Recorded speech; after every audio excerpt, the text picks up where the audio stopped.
Autoline Daily is brought to you by Bosch. The number of clean diesel models in North America will double by 2014. Bosch Clean Diesel. Good, clean, fun. Bridgestone. Your journey, our passion. And by Dow Automotive Systems. Improving durability and increasing design flexibility with Betamate structural adhesives at dowbetamate.com. This is Autoline Daily for the first day of February, and now the news. Chrysler posted its financial results for 2011, and the numbers look pretty good. Total revenue came to $55 billion, an impressive 31% increase from the prior year. But the net profit was not that impressive, only $183 million. Of course, that included paying down loans to the U.S. and Canadian governments 6 years early. The company's operating profit, which is indicative of how well its core operations are running, shot up to $2 billion, and that is 2.5 times better than the year before. And you can look for the financial picture to improve a lot at Chrysler this year. The company just reported sales for the U.S. market in January. They are up a staggering 44% versus a year ago.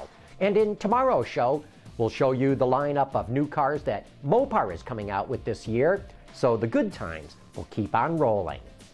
Despite all the political turmoil in the Middle East, automakers are investing in the region. According to Bloomberg, Volkswagen, Ford, Toyota, and Renault are all planning on introducing new models there. VW expects its sales in the Middle East to grow 40% this year. Oil prices keep climbing, so governments are pumping money into their economies in an effort to create social stability. And when people have more money, a lot of them tend to spend it on cars.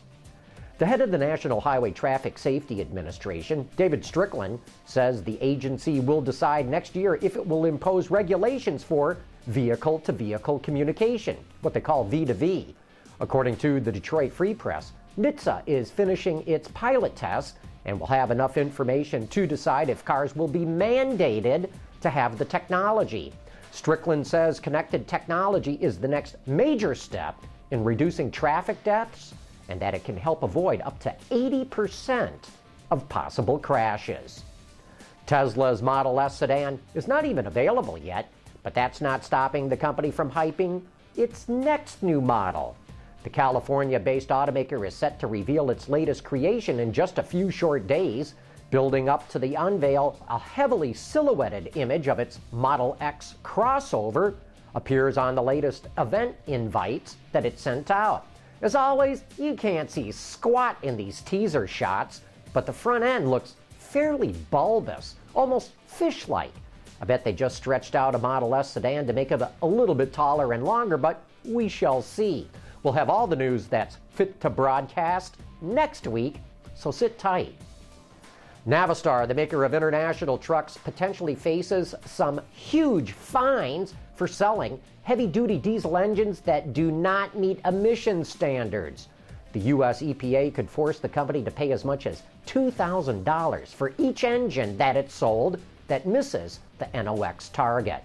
The reason for the fine? Well, Navistar has run out of pollution credits. It's a complicated situation, but more importantly, it bet on the wrong technology.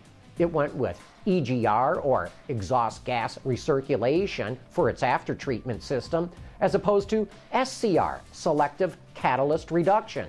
Competitors like Volvo and Daimler use SCR, and they are not facing any fines. Hey, coming up next, it's time for You Said It. Look at this. Bridgestone's using natural rubber, researching ways to enhance its quality and performance, and making their factories more environmentally friendly, producing products that save on fuel and emissions, and some that can be reused again, and promoting eco-friendly and safety driving campaigns. One team, one planet. Bridgestone. And now it's time for some of your feedback. C-Tech saw our report on the dealer attitude survey that listed which automakers the dealers like best. I said, wouldn't it be great if they would publish which automakers the dealers hate the most? C-Tech says, I suspect Fiat, Audi, Volkswagen, Mitsubishi, and Suzuki will be at the bottom of the list. Well, I'm not so sure that Audi and Volkswagen dealers would be on the list. Their sales are soaring, which is not the case at the other brands that you mentioned. Danny Tumpaw seems to have some deep reservations about the Maserati Kubang being built at the Jeep plant in Detroit. He asks, are these Chrysler employees that are going to build a Maserati in Detroit the same ones who were smoking dope and drinking on their lunch breaks? No, Danny, those idiots were fired. Juggernaut 494 is incensed about JAC's ripoff of the Ford F-150. Typical Chinese BS, he says. Ford isn't going to do a damn thing about the blatant ripoff of the F-150 because they don't want to piss off the Chinese government. You go to bed with the devil, you get burned. My bet is that Ford does go after JAC. It may not stop them in China, but it'll likely stop them if they try to export those trucks to other countries. Baga de Boats also weighed in on this issue. I'm Chinese, he said, but I think that the Chinese should stop copying stuff from other companies unlicensed.